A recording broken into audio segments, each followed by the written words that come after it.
Did you know that St. Luke's University Health Network, based in the Lehigh Valley, Pennsylvania, has been recognized by the U.S. government as the highest performing health system in the United States for quality? You heard right. St. Luke's #1 recognition affirms our status as the top leader among the most respected healthcare providers in the nation, including Houston Methodist and the Mayo Clinic. To state it simply, if you want to receive the best care when you go to a hospital, come to St. Luke's. We'll get to those stories and more right after this. The News Hour. Talking the news with Noam Laden. All the news you need to know with Joe Nolan, traffic, Justin Ellick, sports. And now, Talking the news with Noam on 77 WABC. Yes, that's me. Good morning. It is Friday, May 15th. Your forecast from the 77 WABC Weather Center. Sunshine this morning, clouds this afternoon, high 66. And then the weekend, it looks great. Saturday, sunny, high 78. Sunday, sun and clouds, high 87.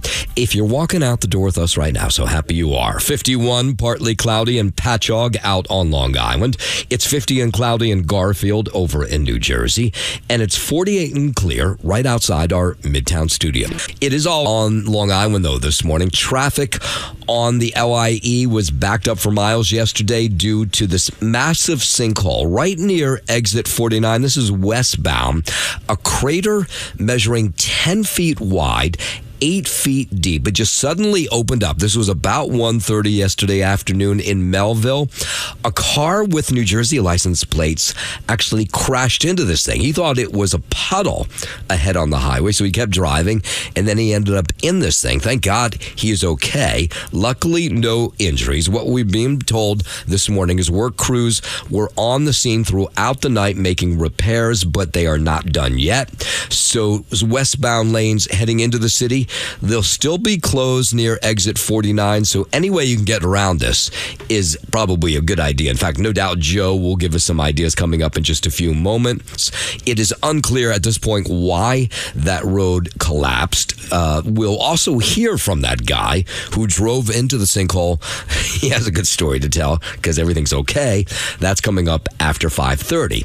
Now, the other big story out of Long Island, it is still not the LIRR strike, which we're going to get to in a moment. It is a track fire that took place at Penn Station yesterday. It created nightmare travel for LIRR commuters all day yesterday. The fire from inside Penn Station, it's not even clear what started this thing, but there was a standstill for hours while they tried to figure this out. Now, if you could make it to Grand Central, then you could get on a train there and head home. But of course, lots of people go into Penn Station. When I first went down the stairs, I thought I saw smoke at the end of the track, but I didn't think anything of it. And then we were sitting on the train for 33 minutes, and then they finally told us that there's fire on the tracks, and we had to get off the train. Okay, so this is what we're being told this morning, that there's still issues there, and that you won't be able to make it into Penn Station this morning. And of course, Joe will have more on, he's going to be the superstar of the show. Joe will have more on that coming up in just a few moments. And then you have this LIRR strike that could strand 300,000 commuters starting at midnight tonight. As 5 labor unions, MTA leaders are still at odds over wage increases for union workers. It's all tied to the 4th year of this new deal they're trying to get through. The unions, the MTA, they met late last night in Lower Manhattan, but no deal could be made. Here's the head of the locomotive union. At this point, the parties are very far apart, but we look forward to meeting with them tomorrow. We'll take it from there. The MTA's chief negotiator, he spoke out last night, a little more optimistic about getting a deal done before tonight's midnight deadline. You can find the common ground. You can find the agreement. So I remain confident and optimistic that will be true. But again, as everybody knows, dancing takes 2 partners. It does. MTA Chief Jano Lieber, Governor Kathy Hochul asking riders who can work from home if the strike does take place to do so, because it's not going to be easy getting into the city. Many say they haven't even thought of what their options are to get into the city next week if they have to. I'm thinking about just bringing my car into the city, which is such a bother with that's not a good idea. Little parking today and congestion pricing, so the city's really got to figure themselves out. Yeah, you don't want to drive. That would be terrible. The ongoing divide comes down to what workers' wages are in the 4th year of this new deal. Many Long Islanders at Grand Central last last night say they still don't know what they're going to do, but if they can, they will try to work from home. Definitely be a nightmare for commuters. A lot of people in this town use the train to get to the city for work. My employer is pretty good. If there's an LIRR strike, my employer will probably let us work from home. Yeah, so you should keep your fingers crossed this thing doesn't happen, because if the strike does take place, there will be limited shuttle buses available that'll take you from a number of Long Island Railroad stations into Queens to get on subways into the city. But they're limited, and essential workers will have the first seats on those buses. So they don't even have enough room for everybody, because 300,000 people, of course, is a lot of people. So they're begging and asking you if you can stay home if the strike happens to do so. Again, it could play, and right now it looks like it may happen, midnight tonight if the no deal is hammered out. Of course, we'll continue to watch this story all morning and into tonight. 5:05, NYPD investigating the death of a baby boy in Brooklyn. 4-month-old was found unconscious in a home. This was Granite Avenue yesterday. A 911 call came in about a child who was not breathing, and EMS quickly responded. That baby rushed to the hospital where he passed away. Now, we reached out to police this morning. They have not said whether this infant's death is suspicious. The medical examiner will have to determine that. NYPD cops have released new footage now that shows that shootout that injured a 5-year-old Wednesday night. It happened on Southern Boulevard. The video shows 3 men take out guns. They started firing at one another. It sent crowds of people running and ended with a 5-year-old girl caught in the crossfire. She was grazed by a bullet in the ear. The local community up there in the Bronx, they're just reeling from this shooting. This was tragically a 5-year-old little girl. I am a grandfather of a 5-year-old little girl. This cannot happen. Yeah, and sources say the shooting appears to be gang-related. Police still looking for those 3 gunmen. The young girl, thankfully, she is expected to be okay. And yesterday we told you, former Mayor Rudy Giuliani went back on his Newsmax show. I mean, what a recovery he's having from pneumonia. You'll remember it was a week ago that they called in a priest over the weekend to read him his last rites. That's how bad he was. And then on Wednesday night, he showed up back on his Newsmax show. Yesterday, his son Andrew talking about the fact that his dad is improving over the last week and a half. He says there's clear evidence his dad was down at Ground Zero for the months after the 9/11 terror attacks and exposed to toxins, and he believes that's what's going on there. So you certainly could see it when you see the CAT scans with his lungs and how impinged it actually is on him. Yeah, so Giuliani was rushed to a South Florida hospital back on May 3rd with a severe respiratory issue. He still has a long way to go, but he was back doing his show on Wednesday night. He looked pretty good. WABC News Time 5:09. Governor Hochul, she was in Buffalo yesterday attending the annual remembrance ceremony at the Buffalo supermarket shooting. The governor reminding the community of Buffalo that the hatred spread by the gunman that day will never match the city's spirit. But what he did not know is that this community is indestructible. He couldn't imagine that the people he sought to terrorize and oppress would rise up together stronger than ever before. And that is the power of this community. Hard to believe this was 4 years ago already. Feels like yesterday. 10 people killed, another 3 wounded in the shooting at the Tops Friendly Market on Buffalo's East Side. The governor directing state landmarks last night to be lit in orange in honor of the victims and their families. The upcoming FIFA World Cup is not just a sporting event. Local businesses are hoping to score too. The New York City Council has passed legislation to help prepare the city for the upcoming World Cup and to help businesses maximize the benefits from it. Councilman Sean Abreu helped craft the legislation. The city will be creating a calendar and map of World Cup activities, including viewing parties, street festivals, performances, and cultural programming to celebrate participating nations. The legislation requires organizers of special events to make sure temporary bathrooms are available. It also mandates a digital map be published of World Cup-related parties and events. I'm Lisa Ritchie for 77 WABC News. WABC News Time 5:11. President Trump, he is on his way back from China to the White House has concluded that historic summit with Chinese leader Xi Jinping. The president says a lot of different problems were settled. Substantial agreements have yet to be announced on these key issues, but apparently we'll hear about them in the next 24 hours. They ended the summit by having tea and lunch together. We did discuss Iran. We feel very similar to Iran. We want that to end. And we don't want them to have a nuclear weapon. Yeah, so the pair talked about what was happening in Iran. The president saying both feel similar and they want the Strait of Hormuz to be open immediately. The president thanked Xi for the magnificent welcome. We want the straits open, and we want them to get it ended because it's a crazy thing. They're a little bit crazy, and it's no good. Can't have it. They cannot have a nuclear weapon. Yeah, so the president also yesterday sat down for an interview with Sean Hannity to talk a little bit more about this summit, and he said that China told him that they were not helping Iran with weapons. He said he's not going to give military equipment. That's a big statement. He said that today. That's a big statement. He said that strongly. But at the same time, he said, they buy a lot of their oil there, and they'd like to keep doing that. He'd like to see Hormuz Strait opened. President Xi would like to see a deal made. He would like to see a deal made. And he did offer, he said, if I can be of any help at all, I would like to be of help. And the president told Sean last night about an economic deal that they're working on with China. One thing he agreed to today is going to order 200 jets. That's a big thing, Boeing. 200 big ones. That's a lot of jobs. It's a lot.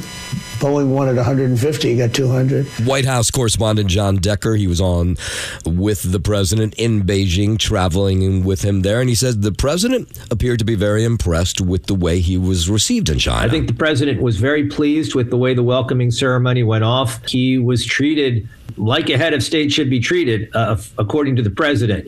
Red carpet treatment, 21-gun salute. It really was an impressive welcoming ceremony, and I've seen a lot of them over the years, but the Chinese really went over the top. And the president, of course, is going to return the favor. President Xi will be welcomed to America later this year for his own state visit. President Xi expected to come our way, or at least Washington's way anyway, come September. 5:14, 3 Kansas residents who were exposed to the hantavirus being monitored now at the University of Kansas Hospital. Correspondent Maggie Vespa reports state health officials say they had contact with someone who had been aboard that hantavirus cruise ship. Officials say the trio were not on the ship themselves, adding the encounter happened abroad. They're not saying whether the 3 are exhibiting symptoms, but stress there are no confirmed cases in Kansas, adding the risk to the general public from the Andes virus remains extremely low. Now, in Nebraska, 16 Americans evacuated from the cruise ship. They remain under observation. 2 more are in Atlanta. Dr. Stephen Kornfeld, who initially tested positive on the ship, health officials now say after further testing, he's been cleared from the hospital's highly restrictive biocontainment unit and moved to its quarantine space. The CDC says they're encouraging the 18 American cruise ship passengers now quarantining in Omaha and Atlanta to stay in these facilities for the virus's full 6-week incubation period. Can you imagine you have to stay there for 6 weeks? That Oregon doctor who helped care for the 6 passengers aboard the ship has been cleared. Will leave that biocontainment unit. In a moment, we'll head over to California, where they had another debate for governor there last night. We'll get into that in just a moment. But first, 5:15, let's head over to the 77 WABC Sports Desk. Happy Friday. Good morning, Justin Ellick. Happy Friday. Good morning to you, Noah Maladen. Start out here in Queens. A.J. Ewing hit his first big league homer to spark a comeback for the Mets, who completed a 3-game sweep of the Detroit Tigers with a 9-4 win yesterday. Ewing, who was promoted prior to the series opener on Tuesday, hit a 405-foot shot off Kiter Montero, leading off the third. He was 3 for 9 with 3 RBI and 4 walks against the Tigers as the Mets recorded their first sweep since taking 3 straight from the Phillies in August. Brett Beatty hit a 2-run homer in the 4th. Juan Soto added a solo shot in the 7th after he laced a tie-breaking RBI single off Tyler Holton in the 5th. 1 pitch before a Mark Vientos 2-run shot. Starter Nolan McLean lasted 7 innings as he ended his winless streak at 6 starts. He allowed 6 hits, walked 3, and struck out 7. Up next for the Mets, Dorothy Clay Holmes gets to start tonight in the opener of this season's first installment of the Subway Series against the Yankees. Cam Schlittler will start for the Yanks with first pitch from Citi Field scheduled for 7:15 p.m. tonight. Let's head to the hardwood, looking ahead to action tonight. Nothing going on last night. 7 p.m. tonight, though, the Pistons and the Cavaliers will pick up their Eastern Conference semifinal series with Game 6 there. Cleveland leading the series 3-2. They are 3.5-point home favorites heading into tonight's contest. And, of course, the winner of that series will meet our New York Knicks in the conference finals. And at 9:30 p.m. tonight, the Spurs are 5.5-point favorites in Minnesota against the Timberwolves for the Western Conference semifinals Game 6. San Antonio leading that series 3-2. They could wrap up business tonight as well. Let's head to the ice. Your final from Buffalo last night. Canadians doubling up the Sabres 6-3 in Game 5 of that Eastern Conference second round set. Montreal now leading the series 3-2. And out in Anaheim, the Golden Knights, they beat up the Ducks 5-1.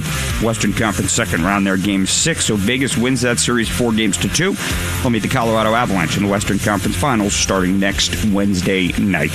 That is your sports. No, man, I'm Justin Alec on 77 WABC. WABC News Time 5:19. The leading candidates for California governor facing off in another debate last night. Democrat Javier Becerra pledging to address the issue of health care in California. What we have to do, because people in California don't care what you call it. At the end of the day, what they want is access to a doctor when they need it and a bill that they can afford to pay. Now, and that's what we'll do. Oh, I didn't mean to step on you there. Republican Steve Hilton, Chad Bianco took part along with Javier Becerra, Matt Mahan, Katie Porter, Tom Steyer. Debate came less than 3 weeks now before the June 2nd primary election. Here's Steve Hilton, the Republican. Well, I don't think it's fair that California taxpayers who can barely afford their own health coverage should be paying for the health care of citizens of other countries. Tom Steyer, he was on the attack against Javier Becerra. When it comes to single payer, you went and talked to the largest lobbying group against single payer in the state of California, and the head of that group the next day said you very clearly indicated you were against single payer. This continues to be a pretty interesting race to follow because the way it works in California is you have this June primary where it could be Democrats or Republicans. The top two candidates who win that primary, they move on to the November election. So it could be one Republican, one Democrat, two Democrats, two Republicans. So the polling's been awfully interesting here. It's been really close. So Javier Becerra, he's a Democrat. He leads this poll. And when I say lead, it's only by 1 point over Steve Hilton, the Republican. He's about a point behind. And then maybe 2 points behind is Tom Steyer. And then in fourth place, Tom Steyer's a Democrat. And then Chad Bianco, the sheriff, he's also a Republican. He's in fourth place. So if the race were to end today, it would be Javier Becerra against Steve Hilton. 521, Vice President J.D. Vance says American taxpayers have been getting fleeced by fraud in the federal government for decades. He wants to stop that. Now, he was in Maine yesterday to talk about the Trump administration's effort to combat fraud. When the President of the United States said, J.D., we've got a fraud problem and I want you to tackle it, I was so proud and so happy to be able to do it. The vice president says fraud impacts multiple victims, including taxpayers, doctors, patients. For the first time in a very long time, you've got an administration in Washington, D.C. that is fighting for you, fighting to protect your tax dollars, and fighting to put the fraudsters in prison, which is where they belong. But it's unbelievable how much you have been fleeced by your own government over the past 15, 20, 30 years. Earlier this week, the vice president said it appears that mainly blue states are not taking this fraud issue very seriously. A cryptocurrency regulation bill, it's cleared a key hurdle now after advancing out of a Senate banking committee. It comes after a pair of Democrats joined their GOP colleagues Thursday to advance the Clarity Act with a 15-9 vote. The bill aims to provide guidelines for federal regulators overseeing the crypto industry, and it has faced a winding path through the Senate over the past year. While the vote marks a major step forward for the bill, it could face issues on the floor where it'll need more Democrat support. I'm Jim Roop. You no doubt have noticed that the prices of beef at the grocery store continue to be on the high side. Experts say there are two things going on here. One is that cattle herds are at their smallest size in 75 years. We do have some drought conditions, and cattle rely on pastures. Texas A&M economist David Anderson says that with smaller herds, it's hard to produce more calves and expand. The beef industry is also controlled by 4 meat packing companies, and some people say that's a monopoly. Those drought conditions affect our ability to expand.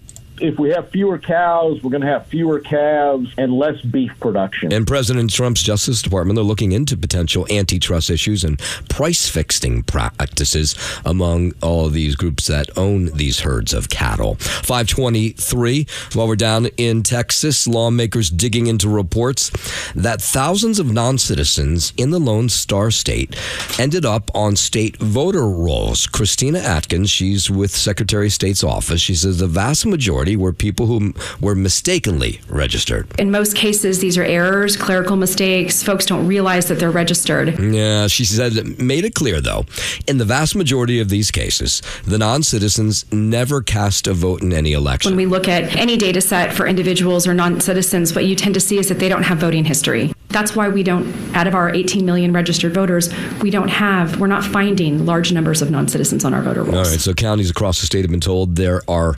2,700 people on their rolls who are non-citizens. The results of this whole investigation going on apparently will come out this summer. Another story out of Texas, 2 kids and their stepmom were taken into custody by ICE agents at a suburban San Antonio bus stop. They've now been released from the detention center they were holed up in. Regardless of your politics, ICE should not be targeting school bus stops to round people up. Yeah, that's Congressman Joaquin Castro, who has championed their cause, the Venezuelan family. They crossed the border illegally in 2021, had been pursuing asylum claims while living in San Antonio when they were picked up. And that's exactly what happened here. They targeted a school bus stop and took in 2 kids. Their attorneys say they had a court hearing scheduled for 2027. The feds say the family is in the U.S. without permanent legal status. Congressman Joaquin Castro says regardless of how you feel about the ICE raids, they says there's no support for kids being targeted at bus stops. Waymo is recalling its entire fleet after one of its robo-taxis was swept off a flooded highway in San Antonio last month and into a creek. Experts say this is just the latest example of the self-driving technology being not ready for prime time. I just don't think that we can keep giving Waymo the excuse of fringe issues for stuff that every 16-year-old driver is taught. That's attorney Trey Gober, who fears that someone will have to die in order for Congress to get involved. Waymo said in a statement that they have identified the software fix and they're working to implement it as we speak. Waymo, he says the lawyer claims they love to claim that they're safer than humans, but he says that's not always the case. Every Texas driver knows turn around, don't drown. Yeah, and I think Waymo's been incredibly fortunate so far. Now, Waymo's being tested out right in my town, Jersey City. I see them all over the place. I've used Waymo. I thought they were great. But you don't want them, driving into flooded streams. No, that's not good. 526, cancer centers across the U.S. reportedly scrambling now to procure an experimental drug that's being hailed as a breakthrough for pancreatic cancer. It is called daraxonrasib, and it's manufactured by Revolution Medicines. That's out of California. Scientists say it works by targeting the most common gene associated with the disease. Now, the FDA approved the drug just 2 weeks ago for early access after it was shown in clinical trials to extend the lives of some pancreatic cancer patients by nearly double the time. Pancreatic cancer has one of the highest mortality rates, which is 3% of patients surviving more than 5 years. There are 53,000 deaths each year due to this pancreatic cancer, so this drug is a real hope. Hey, I want to say thanks to somebody sent me, and I got this yesterday, a huge package of throat coat tea, which coats your throat so you can sound a little bit better on the air. Hopefully I do this morning thanks to that. And I want to thank the people at Pine Brothers who sent me a huge box of Pine Brothers lozenges. And Ryder McDowell, I don't know if he's the CEO of the company, but I'll make him that right now. And he sent me a nice note saying he hopes the throat lozenges help. And the combo of Throat Coat Tea and the Pine Brothers lozenges have helped big time. So thanks to both who sent those. News Hour. Talking the news with Noah Layden. All the news you need to know with Joe Nolan, traffic, Justin Ellick, sports. And now, Talking the news with Noah on 77 WABC. Yes, that's me. Good morning. It is Friday, May 15th. Your forecast from the 77 WABC Weather Center. Sunshine this morning, clouds this afternoon, high 66. And then the weekend, it looks great. Saturday, sunny, high 78. Sunday, sun and clouds, high 87. If you're walking out the door with us right now, so happy you are. 51, partly cloudy in Patchogue out on Long Island. It's 50 and cloudy in Garfield over in New Jersey. And it's 48 and clear right outside our Midtown studio. WABC News Time 540. I did a story about the Grateful Dead remastering the album Steal Your Face just a couple of minutes ago. And I said, who's still alive from the Grateful Dead? Well, Lou opened the door and he said Mickey Hart and Bill Kreutzmann are still alive. They're both the drummers for the Grateful Dead. And then I looked at my phone. It's 5 DMs from people saying, dude, you don't know the big Deadheads who are saying, no, there's members of the Grateful Dead who are still alive. So I'm happy to hear that. 541. So you just heard from Joe about this track fire at Penn Station creating nightmare travel conditions for LIRR commuters last night. That fire inside Penn Station brought trains to a standstill for a number of hours. Now, riders were told if they made it to Grand Central, they'd be able to get back to Long Island, which is what many of them did last night. Very frustrating. I'm a nurse. I work in the OR all day. So when I want to leave the hospital, I just want to go home to my family. And I just couldn't do that today. Yeah, so the FDNY got this call. It's about 11:30 yesterday morning that there was a fire. We don't even know what started it. There was no injuries, but that means this morning you can't get directly into Penn Station on the LIRR and on some New Jersey Transit trains. I kind of thought I was going to have to take the train to maybe Atlantic Terminal, maybe Jamaica, get on the subway. I kind of just had to show up to the station and cross my fingers. Oh my God, I didn't know that. Okay, I have to look for another way to get home. They're saying Grand Central. Grand Central. They're having extra trains run from Grand Central for the evening commute. Oh, okay. I will go there. Yeah, so your best bet is taking it into Grand Central, at least on the LIRR. And as you heard from Joe, New Jersey Transit, your best bet is to head into Hoboken and then take a PATH train into the city, or I think that'll be cross-honored on buses as well. And then that's not the only issue. There's a number of issues on Long Island. They're the star attraction this morning. 2 lanes are still currently closed on the LIE westbound at exit 49 in Melville, thanks to a sinkhole that opened up yesterday afternoon. It's expected to last at least through this morning's rush. Now, there were crews, we saw them last night trying to fix this sinkhole, but it's 10 feet in diameter. It's 8 feet deep. And Jeffrey Jimenez, he was driving on the LIE westbound yesterday. He's from New Jersey, and he looked ahead and he thought, is that a puddle on the roadway? He thought it was water on the roadway ahead, so he didn't think much of it. And then when he got too close to it, he said, wait a minute, it's a sinkhole, and he drove right into it. It's scary. So by the grace of God, I'm fine. I didn't get hurt, thank God. It looked like it was wet until you got right on it, and my front, both tires blew out. Yeah, so his car is not in good shape, but thank God he is. State Department of Transportation says the sinkhole appears to have been caused by a contractor that was working under permit on a local municipal sewage project. The DOT says crews began work overnight to secure this area, but for now, those westbound expressway lanes are closed, so you got to find another way around. And I'm a little concerned that it might just start cracking in the middle of the LIE or even on the other side. Well, you don't know what to think when you see stuff like that, man. It's going to happen somewhere else. I don't know. Yeah, so drivers may use the North Service Road or the Northern State Parkway as an alternate route. And then the third big story, which I thought would be the biggest story of the morning, is there is no deal right now to avert an LIRR strike after hours of face-to-face meetings between the MTA and union leadership. And we're going to get into that story. We're going to hear from all sides to see if this strike's going to happen. It could be midnight tonight. We'll get into that in just a moment. But first, 5:45. Let's head over to the 77 WABC Sports Desk, and here's Justin Ella. Thank you, Noah Maladen. Sports sponsored by Pete Morgan and Peerless Boilers. Go to peerlessboilers.com to find a deal near you. Peerless Boilers, the world's best-built boilers. Out in Queens, A.J. Ewing hit his first big league homer to spark a comeback for the Mets, who completed a 3-game sweep of the Tigers with a 9-4 win yesterday. Ewing, who was promoted prior to the series opener on Tuesday, hit a 405-foot shot off Kiter Montero, leading off the third. He was 3 for 9 with 3 RBI and 4 walks against the Tigers, as the Mets recorded their first sweep since taking 3 straight from the Phillies in August.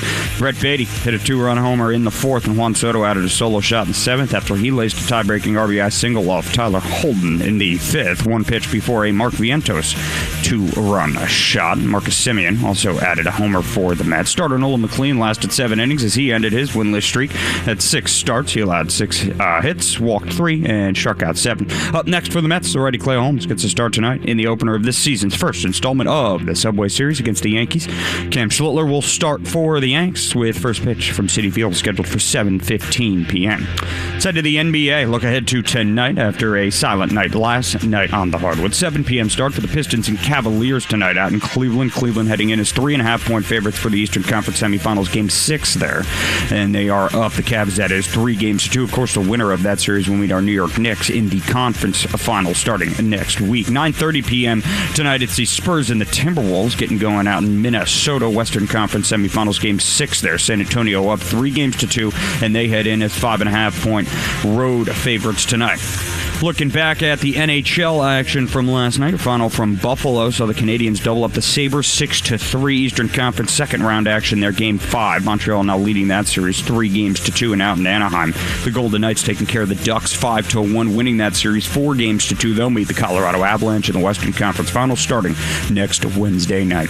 That is your sports, sponsored by Pete Morgan and Peerless Boilers. Go to peerlessboilers.com to find a deal near you. Peerless Boilers, the world's best built boilers. I'm Justin Ellick on 77 WABC. WABC News Time 5:49. No deal right now to stop an LIRR strike from happening at midnight tonight. There were face-to-face meetings between the MTA and the LIRR unions yesterday that went late into last night. Kevin Sexton, he's the vice president of the Brotherhood of Locomotive Engineers and Trainmen. This was him after last night's meeting ended for the night. At this point, the parties are very far apart, but we look forward to meeting with them tomorrow.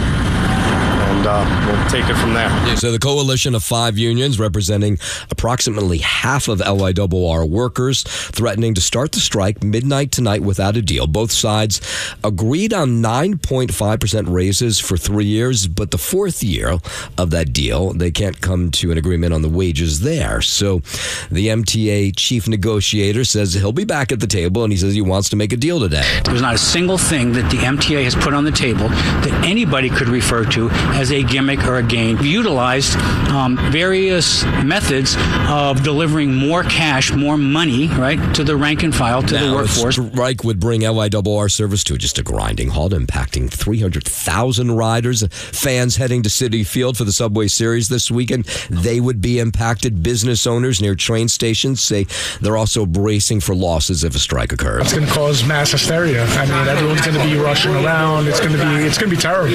It's going to be really tough. It would be terrible. The MTA announced a contingency plan in place if the strike happens. It would involve shuttle buses running from 5 LIRR stations to the subway system, but they want you to know they can't accommodate nearly all of the people, not even close to all the riders. Yeah. I will be in Citi Field tonight, of course. Right, and what does that have to do with the LIRR? Well, you just mentioned the fact there's a Subway Series. Are you taking the Gabriel and I were thinking about it. Oh, well, you still can until midnight. Yeah, I don't know. We got Stevie Cohen, the owner of the Mets, came up really big here for me. Obviously, he knows that I've become a Yankee fan, and my new BFF is Randy Levine, and Cohen has bent over backwards. A home Met organization. Tickets inside his suite tonight. We're going to watch a game with Steve, me, Gabriel, and Bill O'Reilly. Tickets on the field, parking passes, everything. Oh, so you have a parking pass, you don't have to worry about the LIRR. Right, except I haven't driven a car in 9 years. Well, how about Gabe? Let Gabe drive. Gabe? He's like 14 years old, bro. Oh, sorry. I mean, he's 17, but yeah. So I think I'm going to get an Uber. Huh. I don't know. We'll see. Like, I can't wait to find out. I used to love getting off the 7 train at Chase Stadium. It was part of the whole experience. Oh, it's great with all the crowds coming out. Yeah. Right. Like every Yankee game I've gone to this year, I've gone to 5 already. I take the 4 train, and there's nothing like walking on the train and seeing the Jeter jerseys and Judge jerseys, and, you feel like you're part of a big party. So I do think the train experience to the ballpark in New York is one that everybody should do. Everybody. Except you, obviously. Well, I'm getting too big for that now. Right. Yeah. You don't want people to... I'm not like a regular guy so much anymore. Can you imagine you on the train? That would not be good. It wouldn't be good, would it? Tan head. What happens would if I'm on the train and then all of a sudden, out of nowhere, some lady sits down next to me, right, and it's Rama Dawaji? Wait, did you see her latest story? Oh, I did. I got all of it. Maybe she'll be wearing a T-shirt with some of her favorite lyrics from her Spotify playlist, like F Israel. Die, you Israeli bitch. Can you imagine listening to a song, F Israel? I mean, well, that's exactly my tweet this morning. If you go to @SidRosenberg19, Noam, @SidRosenberg19, I tweeted this about 30 minutes ago. What kind of person goes to the gym and starts playing music where the lyrics F Israel actually get them pumped up? What kind of person? The mayor's wife. Do we have the song? Yeah, we've got it. Oh, I want to hear it. You do? I mean, not right now. But if you actually like this song, would you admit it? Yeah, of course. Okay, great. Yeah. Will you put it on your Spotify playlist? If I like it, of course I will. You're the best. You're the best. I love you. 5:53. Police looking for a delivery man who they say sexually assaulted a woman inside her Chinatown apartment this week. Neighbors reacting. You don't know who any of these people are who get approved on these apps. I always choose delivery option for them to leave it at the door, so I never interact with my delivery people. Yeah. Police say the sicko forced his way into an apartment Tuesday night right near Grand and Mott Streets after making the delivery. The victim was taken to the hospital to be checked out. Police have released this morning photos of that wanted man.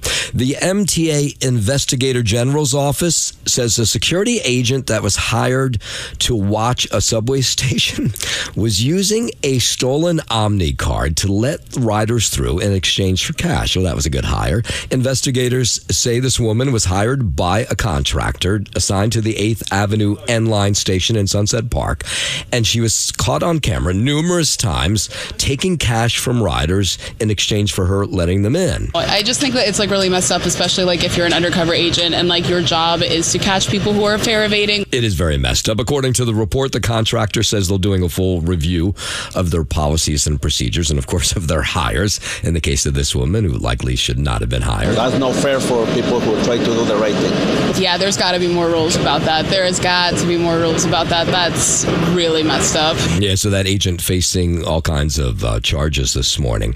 New York City Council voting on legislation to help prepare the city for the upcoming World Cup. In fact, they passed this legislation yesterday that'll help businesses maximize benefits from all the World Cup fans heading into the city this summer. The city will be creating a calendar and map of World Cup activities, including viewing parties, street festivals, performances, and cultural programming to celebrate participating nations. 8 World Cup matches, including the final, they're going to be played at MetLife Stadium out in New Jersey. Nearly every one of the 48 nations competing in this tournament has a neighborhood, a community, a restaurant, or a cultural hub right here in our 5 boroughs. Yeah, let's hope everybody cashes in this summer.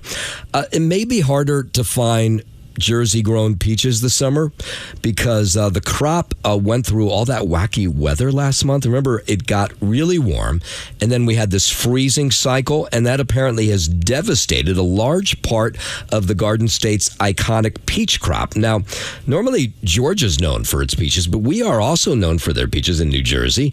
They go up and down the East Coast. Lots of people buy them. The owner of one of the farms, says they did what they could to save the fruit from dying off in the really cold weather. Our whole team worked tirelessly getting out here with frost machines. We had fans going through the orchards, and we also had little candles throughout all of our fields. And the main idea is to just raise that temperature just about 4 to 5 degrees, and sometimes that's all we need to save our crop. Now, they were able to save some of the crop, but they say a lot of it is not going to be around, and they won't have as many peaches as this year as they normally do. It was a crazy frost. It was a crazy freeze, and the whole agricultural industry is really feeling it up in the Northeast. Yeah, so temperatures across North Jersey and New York, they climbed, of course, into the 80s. Remember that? In 90s in mid-April, but then fell 20 degrees. And a dip in the jet stream brought this cold air April 20th into May, plunging temperatures below freezing in lots of places where they grow peaches. So they say they have big-time losses. And actually, the farmers this morning, they're wondering how they're going to get through the peak summer season. They're actually calling for some financial relief